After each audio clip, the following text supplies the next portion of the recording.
Hello दोस्तों, स्वागत है आपका अपने चैनल एग्जाम इज ऑन पे। तो एक बार फिर से मैं हाजिर हूँ 6 जून 2020 के इंपॉर्टेंट इवेंट्स के साथ। आप वीडियो का एक्सप्लेनेशन ध्यान से देखें क्योंकि वीडियो के लास्ट में आपको 2 क्वेश्चंस के जवाब देने हैं। आज का पहला क्वेश्चन देखते हैं। ट्विटर्स के बोर्ड ऑफ डायरेक्टर के नए चेयरपर्सन कौन अपॉइंट हुए हैं? तो रिसेंटली पैट्रिक पिसेट को ट्विटर के बोर्ड ऑफ डायरेक्टर का नया चेयरपर्सन अपॉइंट किया गया है।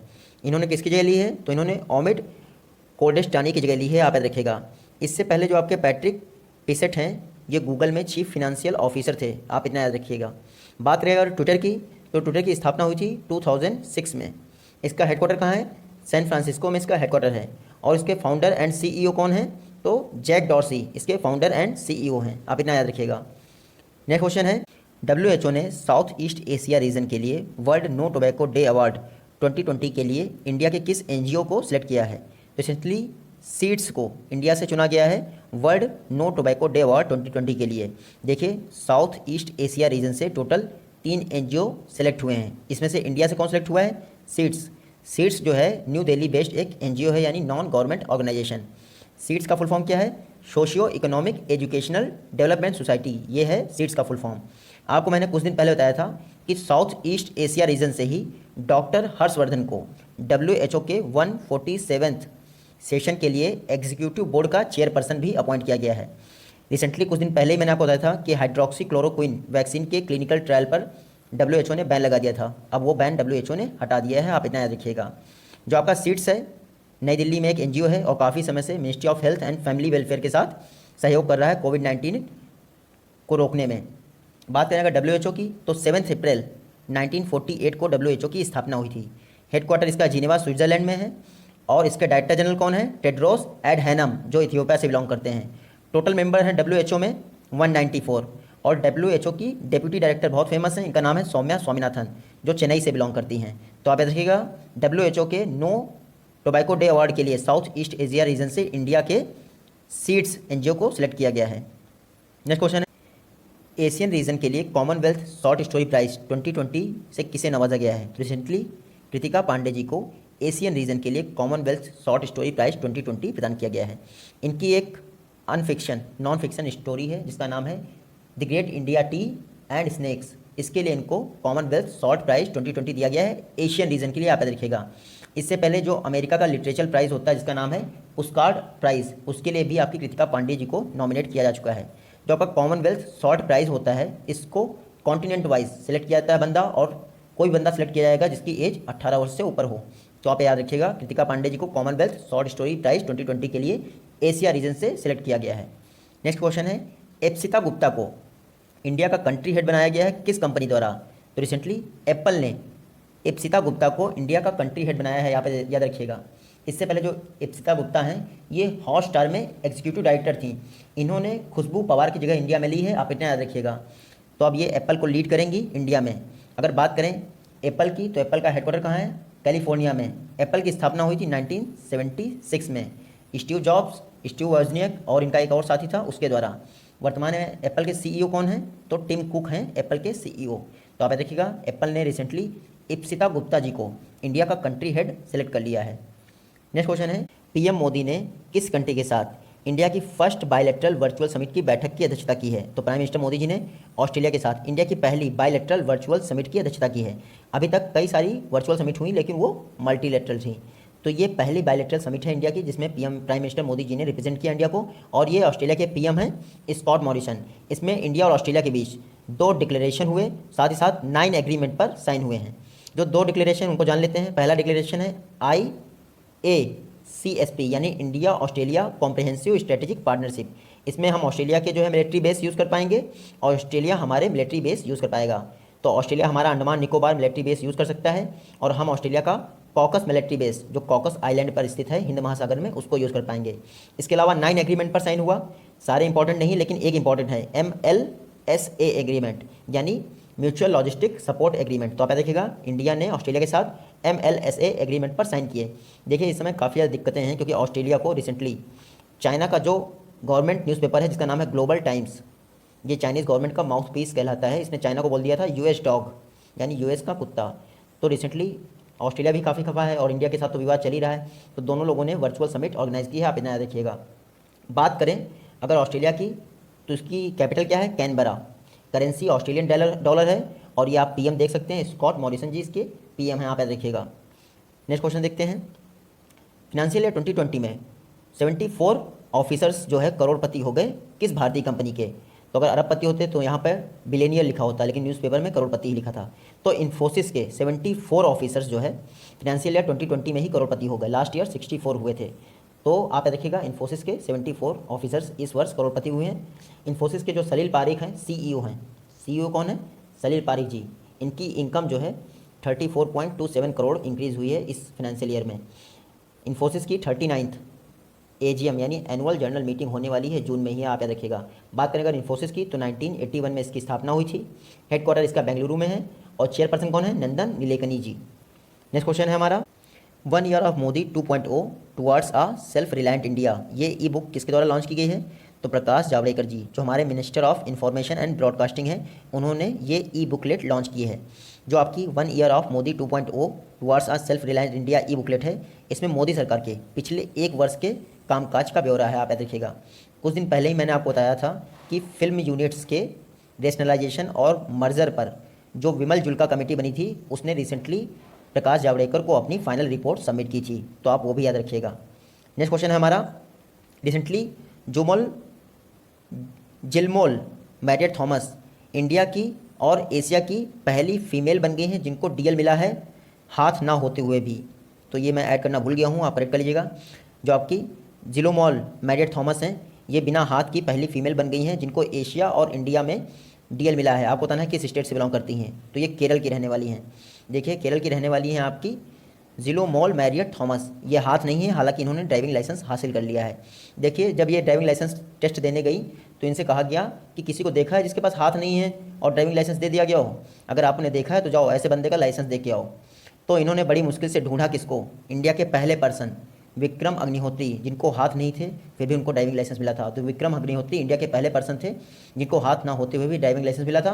उनको ये लेकर गई, बाद में इन्होंने ड्राइविंग टेस्ट दिया और सक्सेसफुली पास कर लिया केरल में अपने ड्राइविंग टेस्ट को। तो आप देखिएगा। बात करते हैं केरल की। इस समय नेगेटिव न्यूज़ के कारण चर्चा में है, हथनी को जो है विस्फोटक खिला के मार डाला गया वहाँ पे। तो आप याद रखिएगा। केरल के सीएम कौन है? तो पिनराई विजयन है केरल के सीएम, और गवर्नर हैं आरिफ मोहम्मद खान। केरल ने कल ही मैंने आपको बताया था के phone Kerala fibre optic network launch किया था। उसके अलावा तिरंगा व्हीकल जो रैपिड स्क्रीनिंग के लिए लॉन्च किया गया था केरल में। साथ ही साथ ब्रेक द चेन कैंपेन और break the cartoon chain campaign, ये दोनों जो है केरल ने ही लॉन्च किए थे। केरल अपने नेशनल पार्क्स के लिए बहुत फेमस है, जैसे आपका साइलेंट वैली नेशनल पार्क हुआ, फिर आपका इराविकुलम नेशनल पार्क हुआ, पेरियार टाइगर रिजर्व हुआ, और मथिकेतन सोला नेशनल पार्क। ये सारे केरल के फेमस नेशनल पार्क हैं। तो आप याद रखिएगा। रिसेंटली जिलोमॉल मैरियट थॉमस इंडिया और एशिया की पहली वो महिला बन गई हैं जिन्होंने हाथ न होते हुए भी ड्राइविंग लाइसेंस पा लिया है। नेक्स्ट क्वेश्चन है हमारा, वर्ल्ड इन्वायरमेंट डे किस डेट को ऑब्जर्व किया जाता है? तो प्रत्येक वर्ष 5 जून को वर्ल्ड इन्वायरमेंट डे मनाया जाता है। 1 जून को आपका क्या था? तो वर्ल्ड मिल्क डे था, मैंने आपको बताया ही था। सेकंड जून को आपका था तेलंगाना फाउंडेशन डे। 3 जून को आपका था वर्ल्ड बाइसिकल डे। तो आप ये सारे डेज याद रखिएगा, हालांकि मैं रिवाइज करता जाऊंगा बीच में। तो इस बार का जो आपका वर्ल्ड इन्वायरमेंट डे है, इसका थीम है बायोडाइवर्सिटी। और इस बार कौन सी कंट्री इसको होस्ट कर रही है? तो कोलंबिया इसको ऑल ओवर वर्ल्ड लेवल पर होस्ट करेगी। लास्ट ईयर आपके जो वर्ल्ड इन्वायरमेंट डे था उसका थीम था एयर पोल्यूशन, तब इसको चाइना ने होस्ट किया था, आप याद रखिएगा। 1972 में जो स्टॉकहोम कॉन्फ्रेंस हुई थी उसी दिन डिसाइड किया गया था कि 5 जून को वर्ल्ड इन्वायरमेंट डे मनाएंगे। हालांकि 1974 में फर्स्ट टाइम आपका वर्ल्ड इन्वायरमेंट डे मनाया गया था। रिसेंटली एक न्यूज़ पब्लिश हुई थी कि इस समय इंडिया जो है इस स्पीड से रिसोर्सेज, सॉरी इंडिया नहीं वर्ल्ड, इस समय वर्ल्ड इस स्पीड से रिसोर्सेज को यूज़ कर रहा है कि इसे 1.6 अर्थ चाहिए, यानी कि हमारी अर्थ कम पड़ रही है। नेक्स्ट क्वेश्चन है हमारा, आपको बताना है WTO में इंडिया के परमानेंट मिशन के तौर पर अम्बेसडर कौन अपॉइंट हुए हैं? तो रिसेंटली ब्रजेंद्र नौनी जी को WTO यानी वर्ल्ड ट्रेड ऑर्गेनाइजेशन में इंडिया के परमानेंट मिशन के तौर पर अम्बेसडर बनाया गया है, आप याद रखिएगा। ये हैं आपके ब्रजेंद्र नौनी जी, 3 वर्ष के लिए इनको WTO में परमानेंट अम्बेसडर बनाया गया है। इसके अलावा आप यहाँ देख लीजिए, ये हैं आपके राजीव तोपनो जी, इनको क्या बनाया गया है? जो वर्ल्ड बैंक में इंडिया का एग्जीक्यूटिव डायरेक्टर है, कौन है? अपर्णा सुब्रमणी जी, इनके ये सीनियर एडवाइज़र बनाए गए हैं आपके राजीव तोपनो जी। तो आप देखिएगा वर्ल्ड बैंक में जो एग्जीक्यूटिव डायरेक्टर हैं इंडिया की, उनके सीनियर एडवाइज़र बनाए गए हैं राजीव तोपनो जी। तो आप याद रखिएगा। इसके अलावा ये चौथा नाम भी इंपॉर्टेंट है। चौथा नाम इसलिए इंपॉर्टेंट है कि इंडिया के हाई कमिश्नर हैं कहाँ पे, न्यू पापुआ गिनी में। कौन? सुशील कुमार सिंघल। तो ये चारों नाम इंपॉर्टेंट हैं। ब्रजेंद्र नवनीत जी WTO में अपॉइंट हुए इंडिया के एम्बेसडर। अपर्णा सुब्रमणी जी वर्ल्ड बैंक में इंडिया की एग्जीक्यूटिव डायरेक्टर हैं। और राजीव तोपने जी वर्ल्ड बैंक में जो इंडिया की एग्जीक्यूटिव डायरेक्टर हैं उनके सीनियर एडवाइज़र हैं। और ये सुशील कुमार सिंघल जी न्यू पपुआ गिनी में इंडिया के हाई कमिश्नर अपॉइंट हुए हैं। तो ये सारे नाम आप याद रखेंगे। वर्ल्ड बैंक हम हमेशा डिस्कस करते हैं, इस बार WTO डिस्कस करते हैं, यानी वर्ल्ड ट्रेड ऑर्गेनाइजेशन। 1 जनवरी 1995 को इसकी स्थापना हुई थी। हेडक्वार्टर है इसका जिनेवा में। और वर्तमान में इसके डायरेक्टर जनरल कौन है? तो रॉबर्टो अजीविडो, जो ब्राज़ील से हैं और इन्होंने अपना रेजिग्नेशन दे दिया है। हालांकि नए अपॉइंट होंगे तो मैं आपको बता दूंगा। नेक्स्ट क्वेश्चन है, कोविड-19 मैनेजमेंट इंडेक्स किस मिनिस्ट्री के द्वारा लॉन्च किया गया है? तो recently ministry of home affairs ने कोविड-19 मैनेजमेंट इंडेक्स रिलीज़ किया। इसमें 10 राज्यों का एनालिसिस किया जिन्होंने कोविड-19 को बेहतर तरीके से मैनेज किया है। हालांकि इसमें टॉप किसने किया है? तो राजस्थान कोविड-19 मैनेजमेंट इंडेक्स को टॉप करने वाला इंडिया का पहला स्टेट बना है। देखिए, जहाँ पे इंडिया में कोविड-19 केसेस 12 दिनों में ही डबल हो जा रहे हैं, वहीं राजस्थान में 18 दिन ले रहे हैं केसेस डबल होने में। तो आप देख सकते हैं कि मैनेजमेंट कितना अच्छा होगा राजस्थान का। 2 दिन पहले मैंने आपको बताया था राजस्थान ने विलेज लेवल पर स्वास्थ्य मित्र अपॉइंट किए थे एडिक्शन को छुड़ाने के लिए। हालांकि वो कोरोना वायरस अवेयरनेस के विषय में भी कार्य कर रहे हैं। ये आपका मिनिस्ट्री होम अफेयर्स कौन देखता है? अमित शाह जी। और सत्यमेव जयते जब भी आपको लिखा देखे तो आप देखिएगा मुंडकोपनिषद से लिया गया है। नेक्स्ट क्वेश्चन है, PM ने रिसेंटली फार्माकोपिया कमीशन को किस मिनिस्ट्री के अंतर्गत रीइस्टेब्लिश करने के लिए अप्रूव कर दिया है?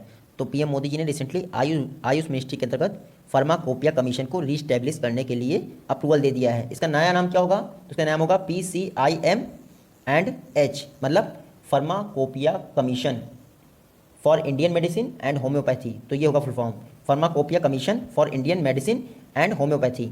ये फुल फॉर्म कैसे होगा? जो आपकी फार्माकोपिया, वर्तमान जो फार्माकोपिया कमीशन है, इसकी 2 लैब्स हैं।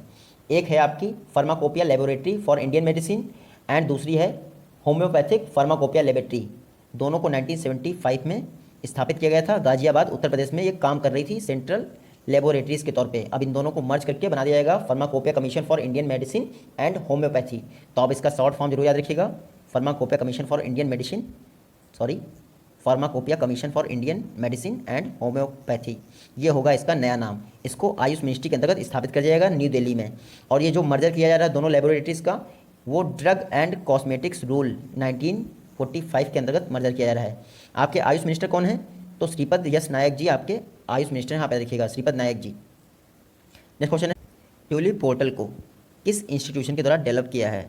तो ट्यूलिप पोर्टल यानी the urban learning internship programme portal को AICTE यानी all India council for technical education के द्वारा डेवलप किया गया है। इसको लॉन्च किया है ministry of housing and urban affairs plus ministry of human resource development, जिसके मिनिस्टर कौन है? MHRD हैं रमेश पोखरियाल जी।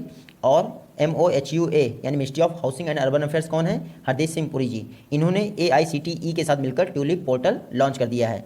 पर्पज़ क्या है? इंडिया की 4400 अर्बन लोकल बॉडीज़ और स्मार्ट सिटीज़ में इंटर्नशिप प्रोग्राम की अपॉर्चुनिटी प्रदान करना। किनको? ग्रेजुएट्स को, जो फ्रेश ग्रेजुएट्स हैं। इनको 18 महीने में ट्यूलिप पोर्टल के ऊपर जाके आपको अप्लाई करना पड़ेगा, आपको अगर इंटर्नशिप चाहिए।